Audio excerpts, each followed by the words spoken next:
విభీషణుణ్ణి పిలిచి, నువ్వు కదా రాజ్య పరిపాలకుడివి, వెళ్ళి సీతమ్మని తలస్నానం చేసి భూషణములు పెట్టుకొని పట్టుబట్ట కట్టుకొని మైపూత అలదుకొని రమ్మన్నానని చెప్పు అన్నాడు.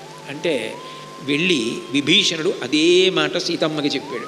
చెప్తే ఆ తల్లి అంది, కాదు, నేను ఇప్పుడే ఇట్లాగే బయలుదేరి వచ్చి శ్రీరామ దర్శనం చెయ్యాలని అనుకుంటున్నాను అంది. అంటే కాదమ్మా, నీ భర్త ఎట్లా శాసనం చేశాడో అట్లాగే నువ్వు చేయడం మంచిది. సరే, అట్లాగే చేస్తానని ఆవిడ స్నానం చేసి పట్టుబట్ట కట్టుకుని మైపూత పూసుకొని ఆభరణములు పెట్టుకుని ఆ తల్లి పల్లకీలో ఎక్కి వస్తోంది. వస్తున్నప్పుడు రామచంద్రమూర్తి దూరం నుంచి చూశారు ఆ పల్లకీ వంక.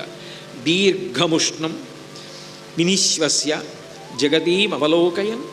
ఆయన బాగా వేడి నిట్టూర్పు ఒకటి దీర్ఘమైనది విడిచి ఏదో ఆలోచనాముద్రలో అట్లా ఆమె వస్తున్న వైపుకి చూశారు. చూసి ఆమె వచ్చి ఆ పల్లకి వస్తోంది. వస్తున్నప్పుడు రాముడిలో హర్షో దైన్యంచ రోషశ్చ త్రయం రాఘవమావిశత్.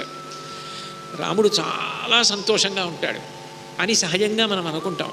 కానీ మహర్షి అన్నారు, రాముని యందు 3 కనపడ్డాయి అన్నారు. హర్షో, చాలా సంతోషం ముందు కనపడింది. అమ్మయ్య, సీతమ్మ ఇప్పుడు సుఖాన్ని పొందింది, రావణుడు వధింపబడ్డాడు అని ఆమె స్థితిని ఆయన మనసులో భావన చేసి చాలా హర్షమును పొందారు.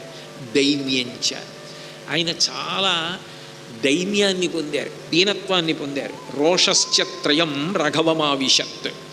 రోషము మూడవది ఆయన యొక్క భావనలో స్పష్టంగా కనపడింది. ఆయన ఆ సీతమ్మ వచ్చింది, రాగానే పల్లకీలో వస్తున్నప్పుడు ఆ వానరులందరూ కూడా సీతమ్మని చూడాలని పెద్ద కోలాహలం చేస్తూ మీద పడుతుంటే చేతిలో వేత్రదండములు పట్టుకొని ఆ వానరులందరినీ కూడా కొట్టి దూరంగా పంపించేస్తున్నారు, సీతమ్మని తీసుకొస్తున్నారు. చాలా కోలాహలంగా ఉంది. కొంచెం ఎత్తైన ప్రదేశంలోకి ఎక్కితే బాగా కనపడుతుందని కొంతమంది ఎత్తైన ప్రదేశాలకు ఎక్కారు. ఎక్కి సీతమ్మని చూడాలని వాళ్ళందరి ఆర్తి. ఆవిడ కోసమే కదా వాళ్ళంతా కష్టపడ్డది. ఆవిడ పల్లకీలో ఉంది. రామచంద్రమూర్తికి చాలా కోపం వచ్చి చాలా క్రోధంతో ఆయన చూస్తూ చక్షుషా ప్రదహన్నివా, ఆయన కళ్ళు ఎర్రబడి కోపంతో విభీషణుడితో అన్నారు, కిమర్థం మాం అనాదృత్య క్లిశ్యతేయం త్వయా జనః నివర్తయ అయం ఉద్యోగం జనోయం స్వజనో మమ. ఎందుకు వాళ్ళని అలా బాధ పెడుతున్నారు, ఎందుకు కొడుతున్నారు, వాళ్ళు ఎందుకు అంత దూరంగా తొలగిస్తున్నారు? వాళ్ళందరూ నా జనం, అలా చెయ్యవలసిన అవసరం ఏం లేదు. వాళ్ళందరినీ అట్లాగే ఉండమనండి, పల్లకి సీతని దిగమనండి, దిగి సీతమ్మని నడిచి రమ్మనండి. నడిచి వస్తే ఇప్పుడు ఆమెకి ఉండవలసినటువంటి మర్యాద విషయంలో దోషమేం రాదు. ఎందుకని అంటే న గృహాణి న వస్త్రాణి న ప్రాకారా తిరస్క్రియా నీదృశా రాజసత్కార వృత్తమావరణం స్త్రియా. ఇళ్ళు కాదు స్త్రీకి గౌరవం ఇచ్చేది, వస్త్రములు కట్టుకున్న పట్టుపుట్టములు కాదు గౌరవాన్ని ఇచ్చేది. నా ప్రాకారాహ, ఎంత పెద్ద పెద్ద గోపురాల్లో నివసిస్తోందన్నది కాదు. తిరస్క్రియా, ఎన్ని తెరల మధ్య వస్తోందన్నది కాదు. నీదృశ రాజసత్కార, ఎన్ని రాజసత్కారములు అందుకుని వస్తోందన్నది కాదు. వృత్తమావరణం స్త్రియా, నడవడి ప్రధానం. అటువంటి ఉత్తమ నడవడి ఉన్న సీతమ్మ ఇలా నడిచొచ్చినంత మాత్రాన ఆవిడికి వచ్చేటటువంటి లోటు ఏం లేదు. పైగా కొన్ని సందర్భములలో అంతఃపుర స్త్రీలు అట్లా రావచ్చు. వ్యసనేషు న కృచ్ఛ్రేషు న యుద్ధేషు స్వయంవరే న క్రతౌ న వివాహేచ దర్శనం దుష్యతి స్త్రియా. అంతఃపుర స్త్రీలు ఎవరైతే ఉంటారో మహారాజుల యొక్క భార్యలు, వాళ్ళు వ్యసనేషు ఆపదలు కలిగినప్పుడు, నా కృచ్ఛ్రేషు అట్లాగే ఆ ఆపదలు కలిగినప్పుడు, యుద్ధాలు మొదలైనవి ఏర్పడినప్పుడు, స్వయంవరం ఏర్పడినప్పుడు, బాధలు ఏర్పడినప్పుడు, అట్లాగే క్రతౌ హోమాలు యజ్ఞాలు యాగాలు జరిగినప్పుడు, వివాహీచ వివాహ కార్యక్రమం జరుగుతున్నప్పుడు, దర్శనం దుష్యతి స్త్రియా. అటువంటప్పుడు వాళ్ళు కనపడినా కూడా దోషమేమీ రాదు. కాబట్టి అంతఃపుర స్త్రీలు కూడా రావచ్చు. పైగా నేను పక్కన ఉండగా ఆమెకి వచ్చే దోషం ఏమీ లేదు. ఆమె అందరికీ కనపడవచ్చు. కాబట్టి ఆమెని నడిపించి తీసుకురండి, ఆమెని ఇట్లా పల్లకీలో తీసుకురావలసిన అవసరం, వీళ్ళందరినీ కూడా ఇంత బాధ పెట్టవలసిన అవసరం లేదు అని రాముడంటే అక్కడ ఉన్నటువంటి హనుమ లక్ష్మణుడు వీళ్ళందరూ కూడా ఆశ్చర్యపోయారు. ఏమిటి రామచంద్రమూర్తి ఇంత కోపంగా మాట్లాడుతున్నారు, కించిత్ ఏదో ఆయన సీతమ్మ పట్ల అప్రసన్నంగా ఉన్నట్లు కనపడుతోంది అని తతో లక్ష్మణ సుగ్రీవౌ హనూమాంశ్చ ప్లవంగమ నిశమ్యవాక్యం రామస్య బహూవ వ్యధితావు వృషం.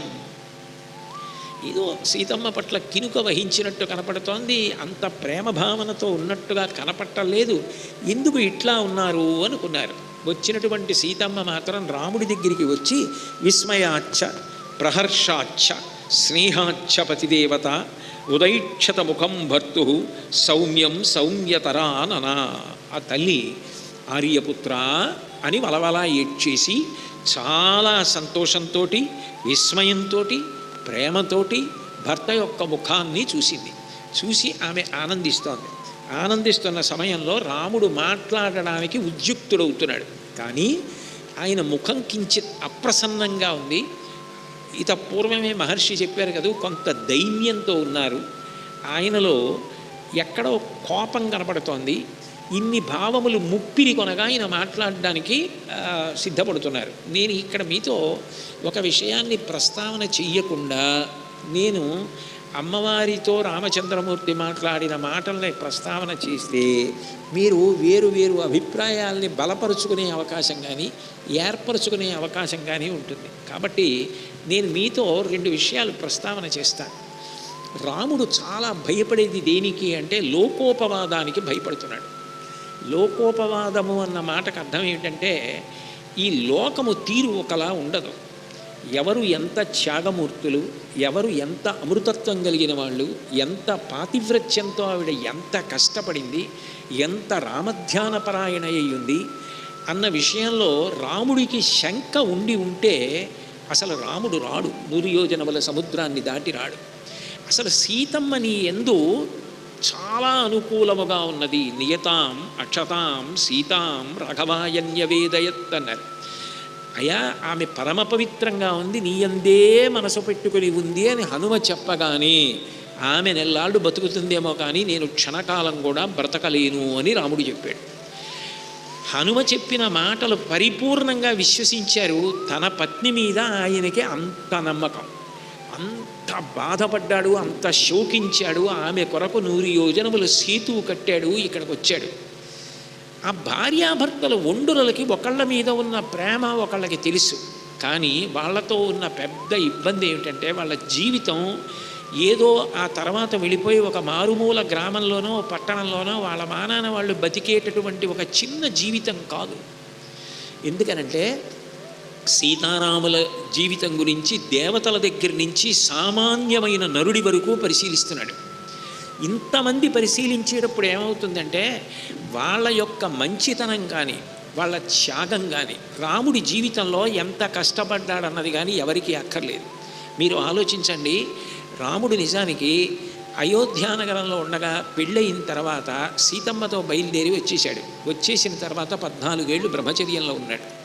14 ఏళ్ళు అయిపోయిన తర్వాత సీతమ్మతో కలిసి వెళ్ళాడు. 2 సంవత్సరములు సీతమ్మతో ఉన్నాడు. అప్పుడు సీతమ్మ గర్భం ధరించింది. ధరించిన తర్వాత లోకోపవాదం వచ్చింది. సీతమ్మను అరణ్యవాసానికి పంపించాడు, మున్యాశ్రమానికి పంపించాడు. రాముడికి సీతమ్మ మీద అన్యమైన ఆలోచన ఉంటే వాళ్ళ వంశం అంతా దక్షిణ నాయకులు. అనేక మంది భార్యల్ని స్వీకరించారు. రాముడు స్వీకరించలేదు. యజ్ఞయాగాది క్రతువులు చేయవలసి వచ్చిన బంగారు సీతమ్మ విగ్రహాన్ని చేయించి పక్కన పెట్టుకుని యజ్ఞం చేశాడు తప్ప ఆయన వేరొకరిని భార్యగా స్వీకరించలేదు. అంటే రాముడికి సీతమ్మ అంటే ప్రాణం, సీతమ్మకి రాముడు అంటే ప్రాణం. విచిత్రమైన విషయం ఏమిటంటే సీతమ్మకి రాముడి మీద ప్రేమ, సీతమ్మకి రాముడి మీద ప్రేమ. రాముడు అంత అందగాడైనా, అంత జనాకర్షణ కలిగిన వాడైనా, పుంసామోహన రూపాయ పుణ్యశ్లోకాయ మంగళం అయినా సీతమ్మ ఆయన మీద ఇప్పుడు అనుమానపడదు. నా భర్త మహానుభావుడమ్మా, ధర్మమునకు కట్టుబడ్డవాడు, ఏకపత్ని వ్రతుడు అంటుంది తప్ప వాళ్ళెవరితో మాట్లాడాడు వీళ్ళెవరితో మాట్లాడాడు అని చెప్పి అనుమానం పెట్టుకునే అంత అల్పమనస్కురాలు సీతమ్మ కాదు. ఆమె రావణాసురుడి చేత బందీకృతురాలైన సీతమ్మ విషయంలో అన్యమైన ఆలోచన రాముడు చేయడు. అక్కర్లేని విషయాలు, వ్యక్తుల యొక్క పవిత్రత గురించి ఆలోచించకుండా వ్యక్తిగతంగా ఏ లోటు దొరుకుతుందని ఆలోచించి నిజంగా వాళ్ళ యందు ఏదీ లేకపోయినా ఉన్నట్టుగా ప్రచారం చేసి వాళ్ళ శీలాన్ని హననం చేసే అలవాటు ఉన్నది లోకానికి. వాళ్ళకి ఏం కావాలంటే సీతమ్మ ఎలా ఉంది ఎవరికి అక్కర్లా, రాముడు ఎలా ఉన్నాడు అరణ్యవాసంలో ఎవరికి అక్కర్లా. తెలిసిన్నది ఎవరికి? లక్ష్మణుడికి తెలుసు, హనుమకి తెలుసు, సుగ్రీవుడికి తెలుసు. నరులు కాదు వానరులకు తెలుసు. అది విచిత్రం రామాయణంలో. నోరు లేని ప్రాణులు, వానరములు ప్రాణత్యాగం చేయడానికి సిద్ధపడి యుద్ధానికి వెళ్ళాయి. నోరున్న మనుషులు తిరిగి వచ్చి అయోధ్యకు వచ్చి పరిపాలన మొదలు పెడితే ఒక రాజు విషయంలోనే చూపుడు వేలు చూపించి ధర్మం తప్పినవాడు ఇట్లాంటి వాడు రాజా అని తేలికగా వాళ్ళు అనగలిగిన మాట ఏమిటి? ఇంతకాలం శత్రుగృహంలో బంధీకృతురాలైంది, ఎత్తుకెళ్ళాడు ఆమెని, ఒళ్ళో కూర్చోబెట్టుకు తీసుకెళ్ళాడు, అందులో రావణాసురుడు, ఆయన ఈమెను పవిత్రమూర్తిగా వదిలాడా అని అడుగుతారు. అడిగినప్పుడు ధర్మమూర్తిగా రాముడు రాజ్యం ఏం చేస్తాడు? సీతమ్మకి సంతోషం ఏముంటుంది? అన్నిటినీ మించి మీరు ఒకటి ఆలోచించండి. రాముడి మనసులో దైన్యం దేనికి కలిగిందంటే, దేనికంత ఆక్రోశం పొందాడంటే, ఆయన ఏకపత్ని వ్రతుడు. ఆయన ఒక పత్నిని తప్ప స్వీకరించాడు. ఆమె అన్ని విధాలా ఆయనకి తగిన ఇల్లాలు. దేవకాంత నిజానికి. ఇప్పుడు ఇట్నుంచి అయోధ్యానగరానికి వెళ్ళిన తర్వాత ఉత్తరాధికారి, రాజ్యానికి వారసుడు రావాలి.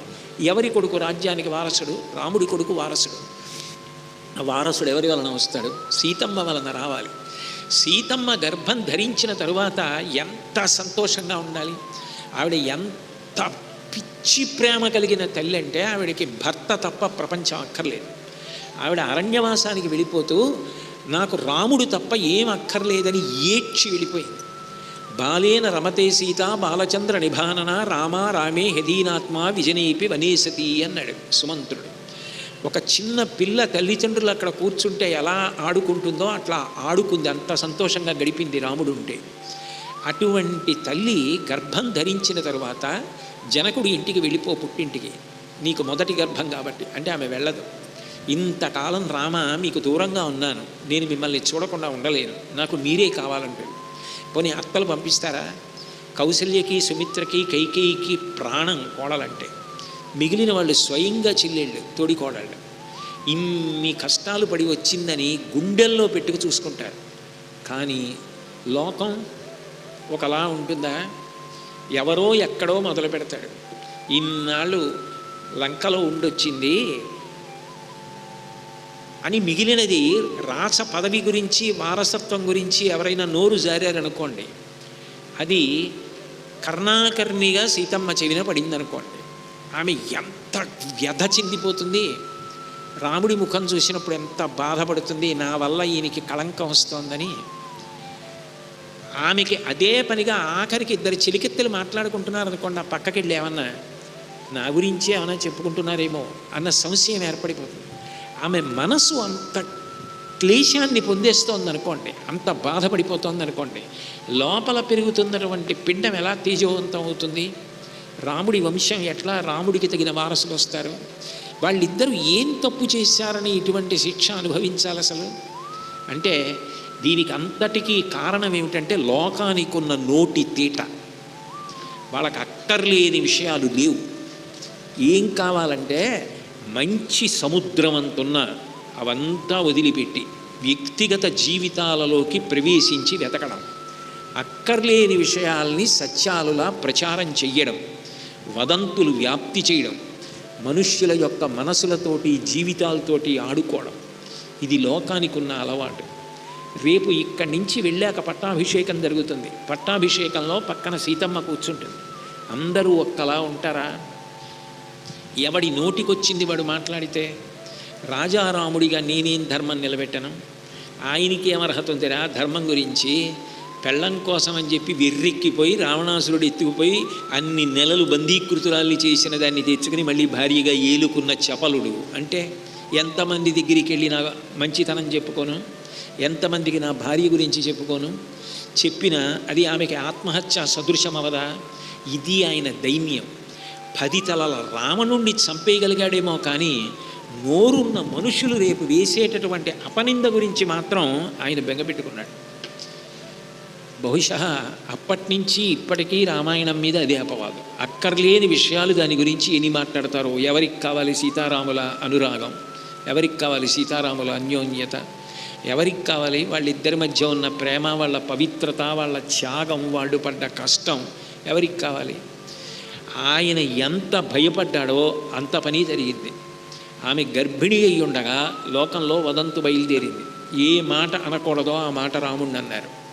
రావణాసురుడు ఎత్తుకుపోయాడు, క్రూరుడు, కాముకుడు, ఆయన చూస్తూ ఊరుకుంటాడా అన్నాళ్ళు అశోకవనంలో పెట్టి. అటువంటి సీతని తెచ్చి ఏలుకున్న రాముడు రాజా అన్నారు. తానిక రాజ్యాన్ని ఎలా ధర్మాన్ని నిలబెడతాడు? నాకు ఉద్ది రాజ్యం, నేను సీతారాముడిగా బతికేస్తాను అంటే తమ్ముళ్ళు ఒప్పుకోరు. నేను ఇట్లాంటి ప్రజల్ని ఏం పాలించను అంటే నా మీద కోపంతో ప్రజల్ని బాధ పెట్టదు, కన్నబిడ్డల్లా పాలించండి అంటుంది సీతమ్మ.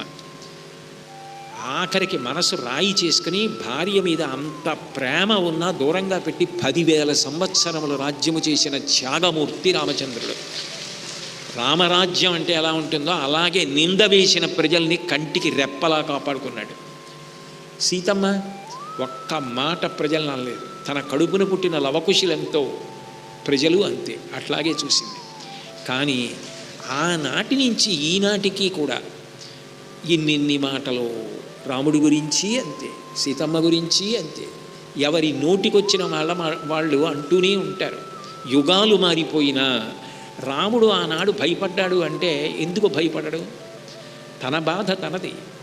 అందుకని ఏమని భార్యను అడుగుతాడు? నిన్ను నేను నమ్మకపోవడం అన్న మాట లేదు సీత, కానీ లోకం కోసం నువ్వు అగ్నిపునీతవికా అనగలడా? ఆ మాట సాధ్యమా ఒక భర్తగా? ఆ మాట నిజంగా అంటే సీతమ్మ తట్టుకోగలదా? అంటే లోకం కోసం నేను అగ్నిపునీతని కావాలా?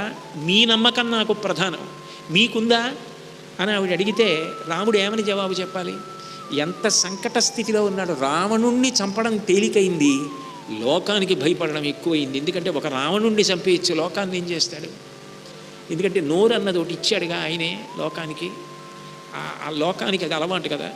అన్నిటికన్నా బాగా ఇష్టమైన విషయాలు ఏమిటి అంటే, మంచివి అయితే ఇన్ని ఇబ్బందులు ఎందుకుంటాయి?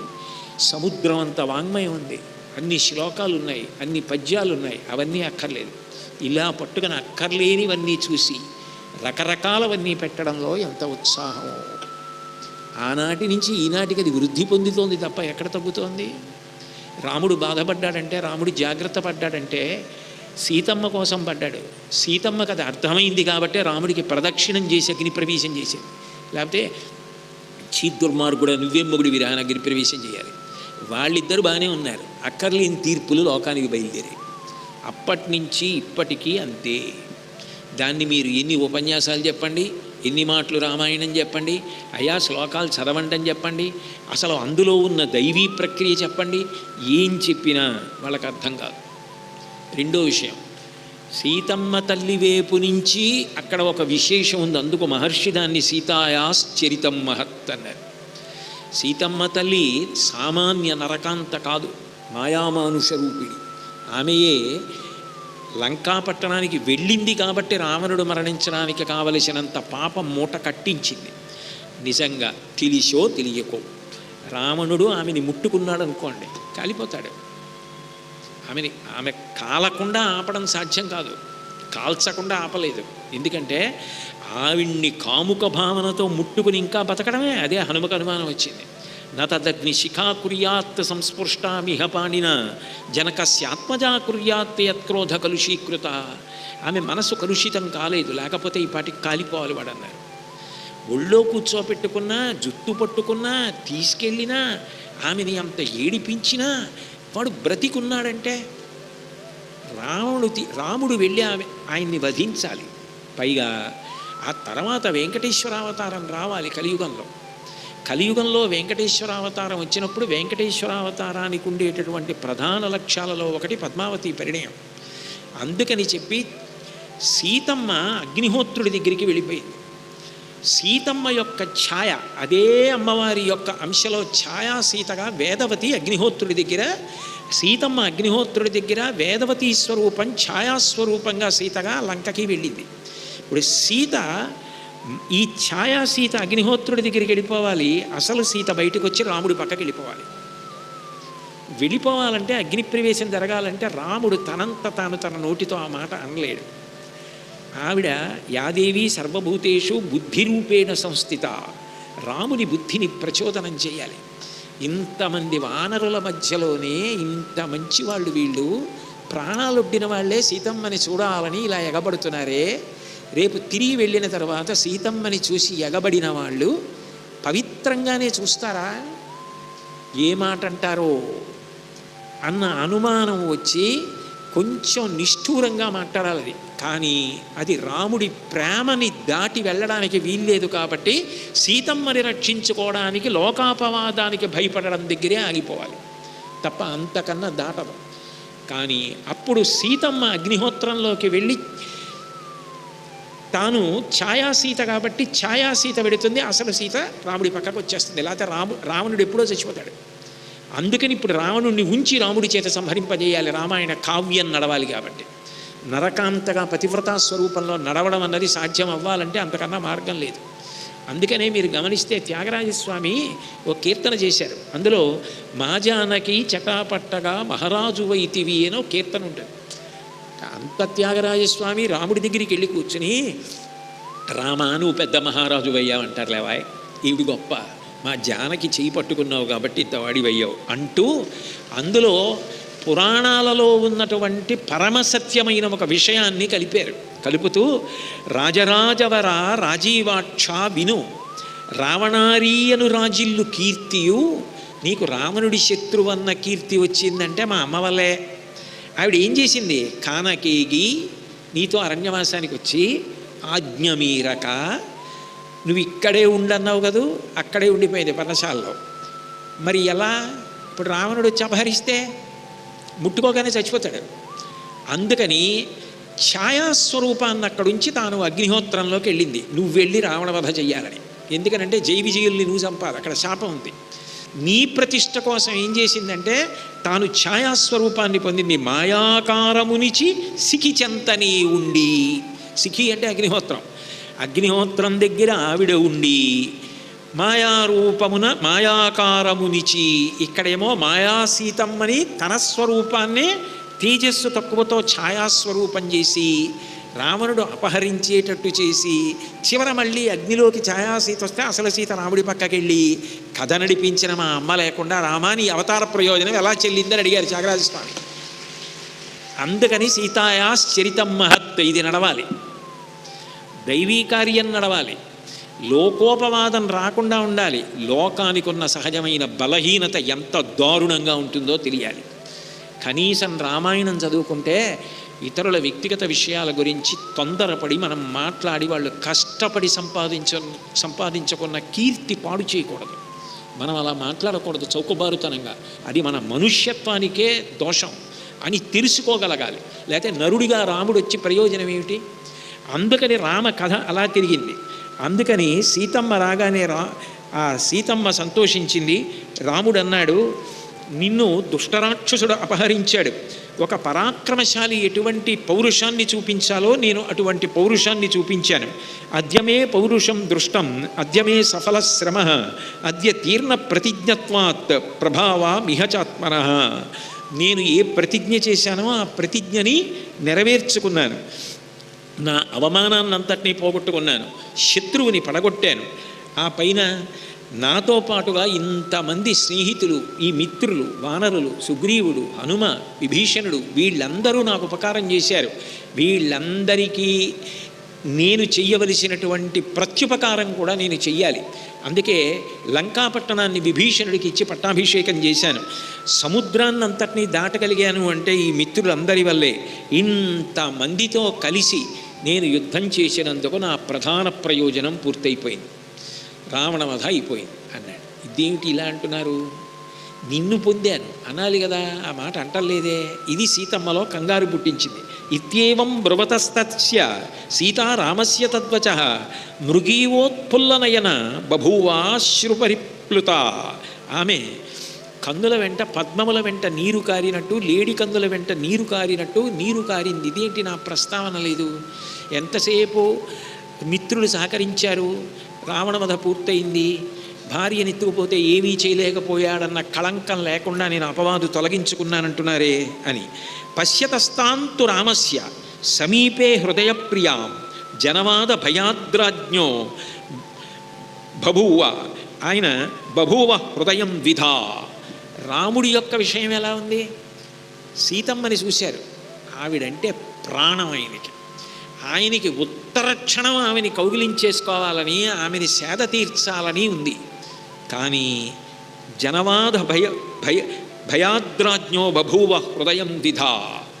ఒక పక్కన సీతమ్మ, ఆమె యందు ప్రేమ, వెళ్ళి ఎంత తొందరగా ఆమెని పట్టేసుకొని ఆనంద భాష్పాలు కార్చేసి సేద తీర్చాలా, ఇంకా ఏడుస్తోందే పిచ్చిది అని బెంగ. ఒక పక్క నేను ఇలా కౌగిలించుకోగానే నా మీద లోకాపవాదం బయలుదేరుతుంది. కాముకుడు అంటారు, సీతమ్మని అంటారు. ఈమె రేపు పొద్దున్న ఈ అపవాదు అలా కొనసాగితే తట్టుకోగలదా? ఆఖరికి నేను ఆమెకి చేసే ఉపకారం అదే, జీవిత భాగస్వామికి.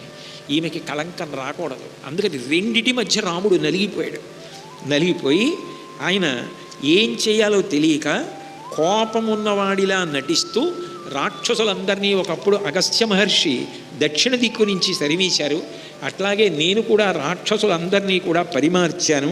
ప్రాప్త చారిత్ర సందేహ మమ ప్రతిముఖే స్థిత దీపో నేత్రాకురస్యేవ ప్రతికూలాసి మే దృఢం. సీత కంటి జబ్బు ఉన్నవాడు దీపం దగ్గరికి వెళ్ళి చూడలేడు, ఎందుకంటే దీపంలో దోషం లేదు. కంటి జబ్బు ఉన్నవాడికి కంటికి దోషం ఉంది, అందుకని దీపం చూస్తే కన్ను నీరు వదులుతుంది. నేను ఇవాళ అలా ఉన్నానన్నాడు. అంటే సీత, నువ్వు దీపశిఖ లాంటి దానివి, నీ ఎందు దోషం లేదు, నేనే చూడలేకపోతున్నాను. ఎందుకో తెలుసా? మనసులో బెంగుంది.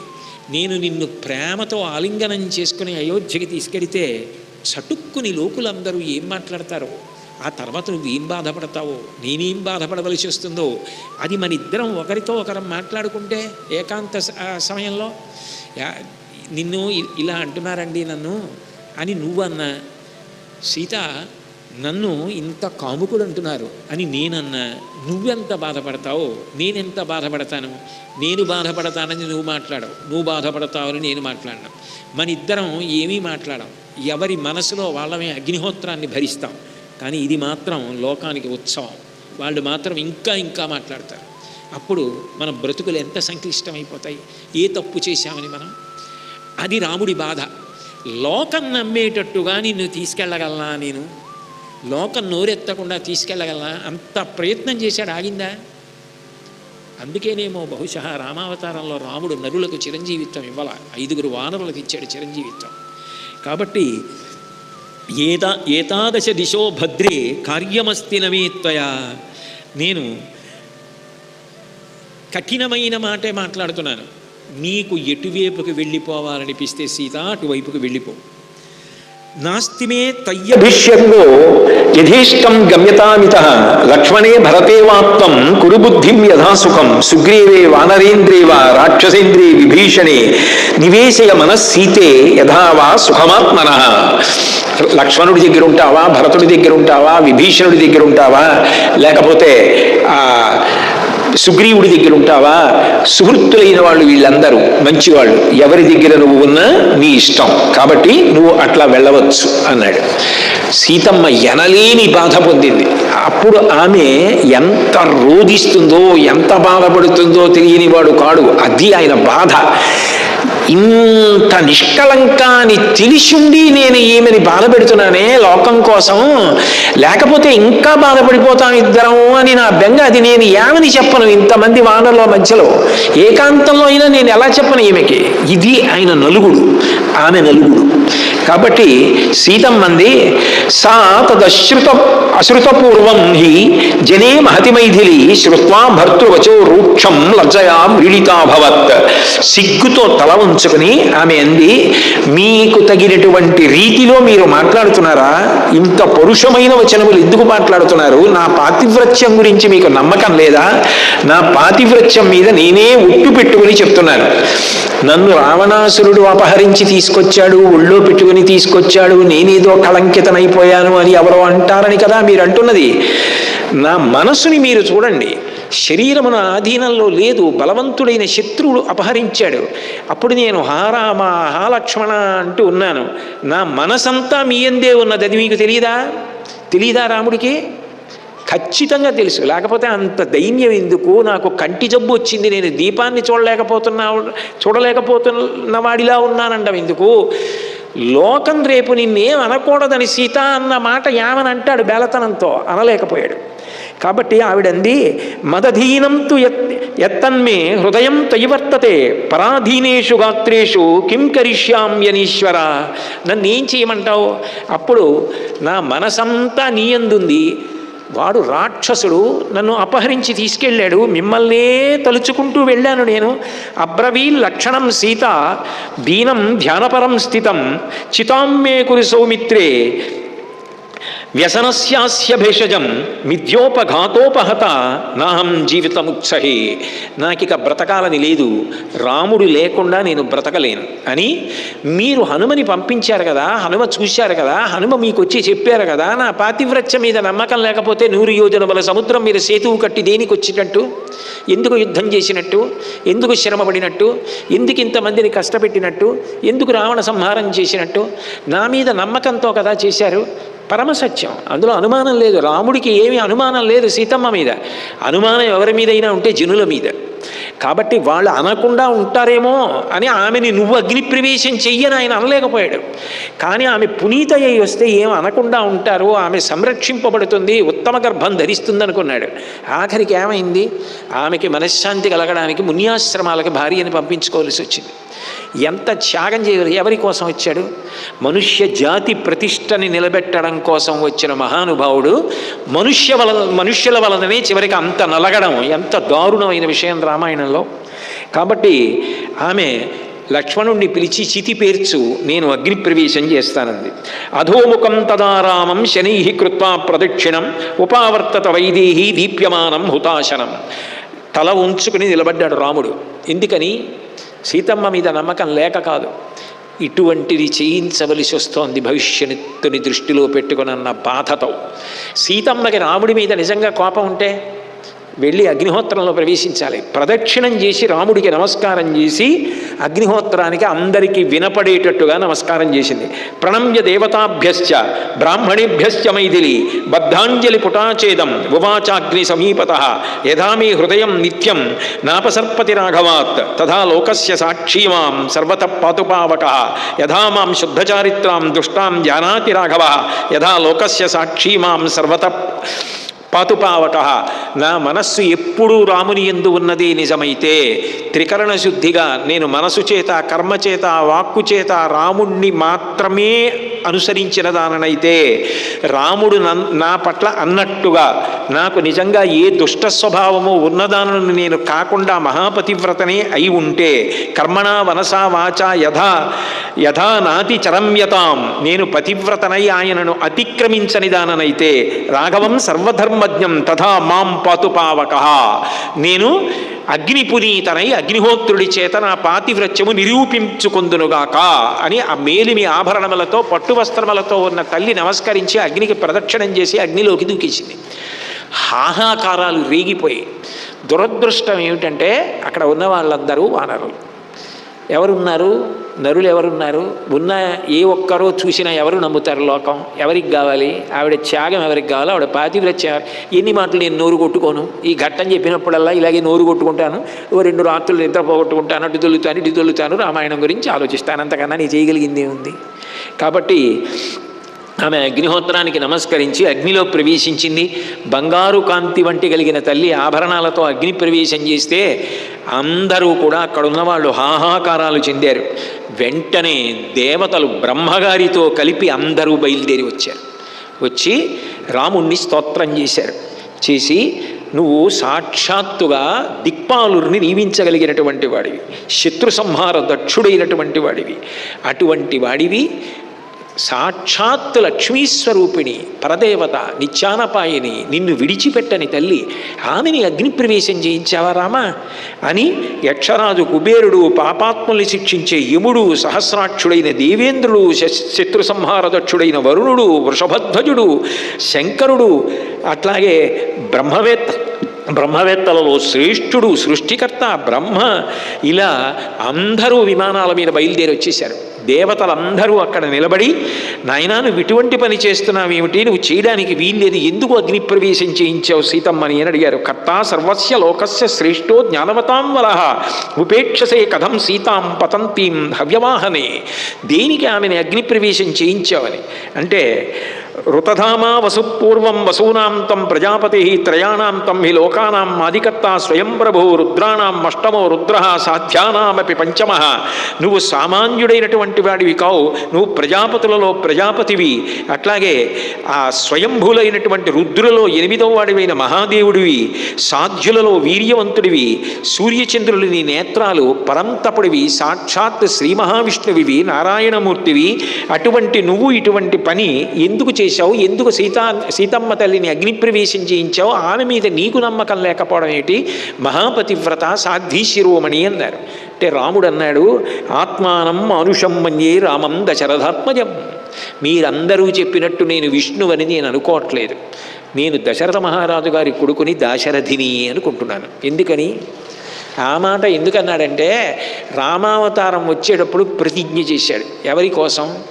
ఈ నరులు ఇంత గొప్పవాళ్ళు సృష్టిలో, వీళ్ళని ఇంత చిన్నతనం చేసి మాట్లాడుతున్నారని, దశవర్ష సహస్రాణి దశవర్ష శతానిచ 11,000 సంవత్సరములు భూమి మీద ఉండి పరిపాలన చేసి నరుడి గొప్పతనాన్ని నిరూపిస్తాను, రామరాజ్యం స్థాపిస్తానన్నాడు. అది నిరూపణం చేయాలంటే ఇంకా రాజ్యం చేయాలి. అవును నేనే విష్ణువు అన్నాడు అనుకోండి, అయిపోయింది రామకథ. అంటే రావణుడిని చంపే వరకు నరుడు, తర్వాత విష్ణువా అంటారు.